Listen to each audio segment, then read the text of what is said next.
आज की कहानी है रामायण से निषाद राज की प्रतीक्षा। 14 वर्षों के एक एक दिन उस भोले मानुस ने उंगलियों पर गिनकर काटे थे। 14 बरसातें बीत गई थीं, 14 बार शीतलहर बहकर समाप्त हो गई थीं, और अब 14वां वसंत भी बीत आया था। वे 14 वर्ष बाद लौट आने को कह गए हैं, तो 14 वर्ष बीतते ही अवश्य लौट आएंगे। उन्हें इस बात में तनिक भी संदेह नहीं था। वे तो बस टकटकी लगाकर उस राह की ओर देखते रहते जिस राह से उनके मित्र गए थे। भैया भरत ने प्रतिज्ञा ले ली थी कि यदि 14 वर्ष पूरा होने के दिन तक भैया नहीं आए तो वे अग्नि स्नान कर लेंगे। पर उन्होंने मित्र को ऐसे किसी बंधन में नहीं बांधा था।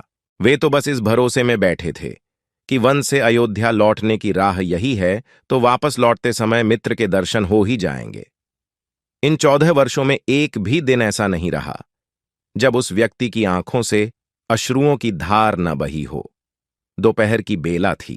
सूर्य महाराज भी माथे पर आ गए थे और वाटिकाओं के सारे पुष्प सूर्य की ओर मुंह किए जैसे उस अतिथि की प्रतीक्षा ही कर रहे थे। ठीक उसी समय आकाश से एक तेज ध्वनि पसरने लगी। उस शांत देहात के लिए यह तीव्र ध्वनि आश्चर्यजनक ही थी। अचानक ही समूचे गांव के लोग इकट्ठे हो गए और उस ध्वनि को कोई ईश्वरीय संकेत मानकर उसी ओर निहारने लगे। ठीक उसी समय अनायास ही सबकी आंखों से जल बहने लगा। सबके रोंगटे खड्डे हो गए, सबका हृदय धड़धकने लगा। भिद्धा के बीच में खड्डे निषाद राज की दृष्टि वृक्षों के पीछे से सामने आते विमान पर पड़ी। वे आश्चर्य में डूबे उस पुष्पों से सजे अद्भुत विमान को निहारने लगे।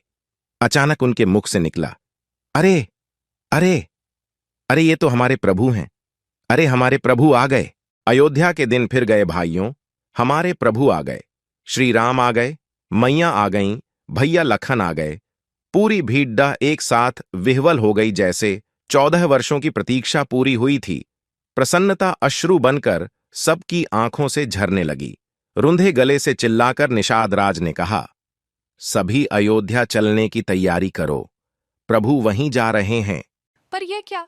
विमान तो यहीं नीचे आने लगा, ठीक भिड्ढा के पास। सभी नगरवासी कुछ डग पीछे हट गए।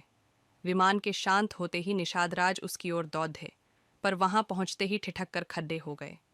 मुस्कुराते प्रभु श्रीराम उनके सामने खड्डे थे। भरे गले से कांपते स्वर में पूछा, निषाद ने? यहां क्यों उतर गए प्रभु? मुझे स्मरण है, भैया भरत ने अग्निस्नान कर लेने की बात कही थी। आपको तो शीघ्र ही वहां पहुंचना चाहिए। हम सब तो आपके पीछे पीछे दौड़ने जा ही रहे थे। नहीं मित्र, तुम्हारे नगर से होकर जा रहा हूं तो तुमसे मिले बिना कैसे जा सकता हूं? इन 14 वर्षों तक मैंने तुमसे मिलने की प्रतीक्षा की है मित्र। आओ, गले तो मिलो। रोते निषाद को लगा जैसे कलेजा मुंह में आ जाएगा। विकल होकर आगे बढ़े जैसे प्रभु के चरणों में गिर जाएंगे, पर राम ने उन्हें चरणों में नहीं हृदय की ओर खींच लिया। मालिक से लिपटे लिपटे ही चिल्ला उठे, निषाद राज, जय श्री राम। एकाएक उस वन क्षेत्र में गूंज उठा, जय जय सिया राम, जय जय सिया राम। भगवान राम आज भी अपने परम मित्र निषाद राज के पास है, अयोध्या में। अगर आपको ये कहानी अच्छी लगी तो इसे लाइक, सब्सक्राइब और शेयर कर सकते हैं। धन्यवाद।